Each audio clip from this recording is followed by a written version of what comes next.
Flip TV Plus.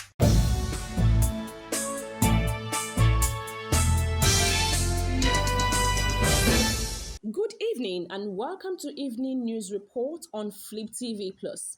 Let's take a look at the headlines. Fire guts Lagos Airport. Police fires tear gas on protesting Unilag students. EEPT strikes out suit challenging Tinubu's disqualification. NNPP NWC rejects Kwankwaso's expulsion. Labour Party P2B failed to specify how they scored majority of lawful vote. Now the news and details. Pandemonium broke out on Wednesday at the Murtala Mohammed International Airport, Lagos State, following an inferno with passengers and airline operators seen running out of the airport. A smoke incident was reported at Terminal 1 of the Murtala Mohammed International Airport, located in Ikeja, Lagos State, early Wednesday morning. The source of the smoke was identified as originating from the basement of the terminal building. According to the FAAN, Director of Public Affairs and Consumer Protection, Abdullahi Yakubu Funtua, promptly responding to the situation. The dedicated firefighters from the Aerodrome Rescue and Firefighting Services of the Murtala Mohammed International Airport initiated immediate action. Their swift response and professional efforts successfully brought the situation under control. Everybody be calm and be going that way.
Èèyàn sáré lọ fẹ́ lọ sí kíní ẹ̀dùn fẹjọ́ dá dúró.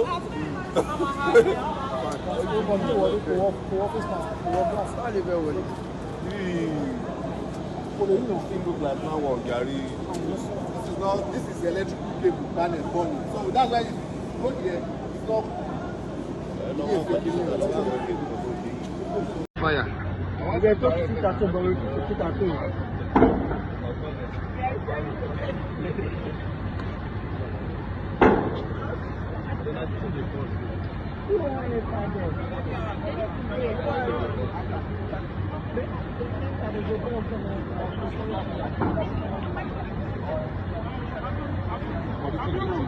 They think they are flexible to the spread.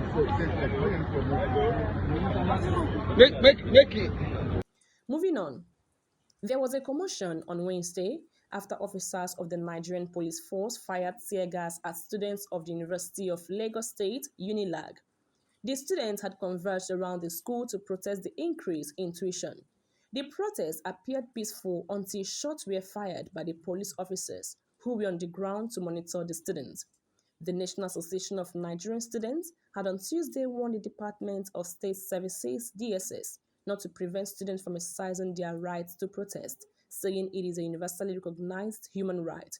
The National Public Relations Officer of the Union, Giwa Temitope, stated that a statement made by the Department of State Services, DSS, on Monday that some politicians were mobilizing student leaders for violent protests against the federal government over socio-economic activities was propaganda.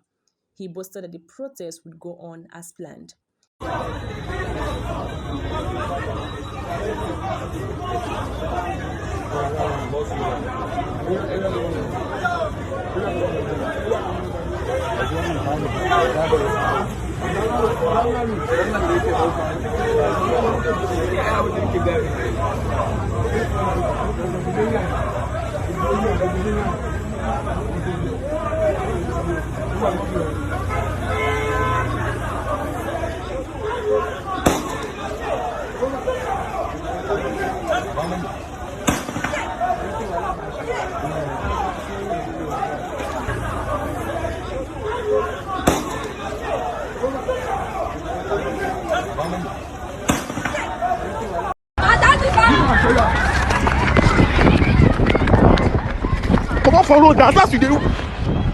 Moving on to the Presidential Petitions Court. The Presidential Election Petitions Court has declared that it lacks the powers to hear the petition of the Allied People's Movement (APM) challenging the qualification of President Bola Tinubu and the Vice President Senator Kashim Shettima.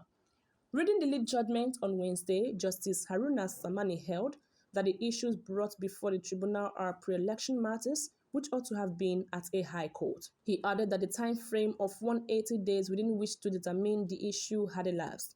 He said the matters of qualification and disqualification are guarded by the provisions of Section 131 and Section 137 subsection 1, paragraph A and J of the Nigerian Constitution.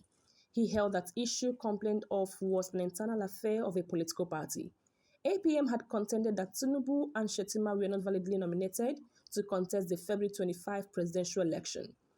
They argued that the combined reading of Sections 131, paragraph C, and Section 142, subsection 2 of the Nigerian Constitution, 1999, and Section 133 of the Electoral Act made them invalid. Moving on to NNPP. The National Working Committee of the New Nigerian People's Party, NNPP, has rejected the expulsion of the former presidential candidate of the New Nigerian People's Party, NNPP, in the 2023 presidential election, Senator Rabiu Musa Kwankwaso, reiterating that the party was intact. The Board of Trustees (BOT) of the New Nigeria People's Party had last week suspended Kwankwaso for alleged anti-party activities. The Board of Trustees also suspended the National Working Committee of the party. It also appointed new national officers headed by Dr. Abo Major as acting national chairman and Mr. Ogini Olapusi as acting national secretary with 18 others. And finally, on the news, the Presidential Election Petitions Court has held that the Labour Party and its presidential candidate P2B failed to specify how they scored the majority of lawful votes in the February 25 presidential election. In the lead judgment read by Justice Abba Bello Mohammed, the tribunal held that the Labour Party made generic allegations of irregularities, suppression of votes, and corrupt practices to rob them of their vote, especially in Rivers, Benue, Taraba, Imo, Osun State, but failed to specify the polling units affected or prove concrete evidence to back their claims. The court said that although P2B and the Labour Party claimed to have scored the majority of lawful votes cast, they failed to state the number of lawful votes they scored. Justice Mohammed further held that the Labour Party also failed to prove the allegations of overvoting against the All Progressives Congress (APC) and their actual reduced vote. And that'll be all for now. Thanks for watching Evening News Report on Flip TV+. Do well to subscribe and turn on the notification bell for more reports as they drop. I am Gladys Alozie reporting for Flip TV+. Bye for now.